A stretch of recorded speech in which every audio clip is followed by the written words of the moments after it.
Syria says it welcomes a Russian proposal to hand over chemical weapons to be destroyed, but the US is skeptical that Assad would ever comply with such a measure. We'll have the latest on the crisis and more right here, right now on the News Hub. Good afternoon and welcome. I'm Simon Constable, and joining us now from Washington, D.C.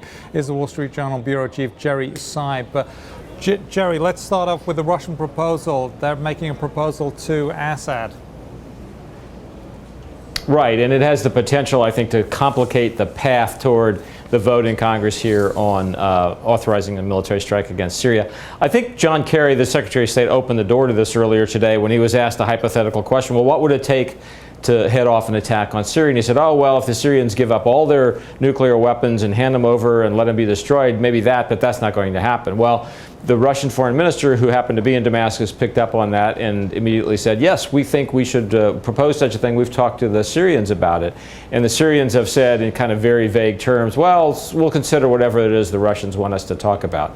That has sort of set off a round of speculation about whether something diplomatic might be afoot here. The problem, Simon, with it, frankly, is the Syrians have never even admitted they have chemical weapons. You know, the whole program is secret. So the idea that they would somehow magically agree to give up weapons they pretend they don't even have seems a little far-fetched, but that's where we are right now. And the UK is coming out saying, you know, even if they do agree to give up chemical weapons that they say they don't have, that could actually be just a diversionary tactic to keep the US bombing at bay.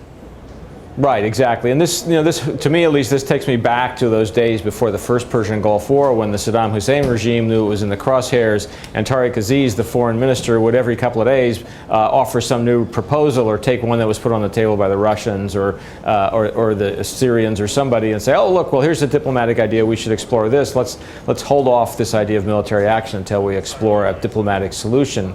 You know, it starts to look, when that happens, like it's mostly a delaying tactic. That's going to be the suspicion about this.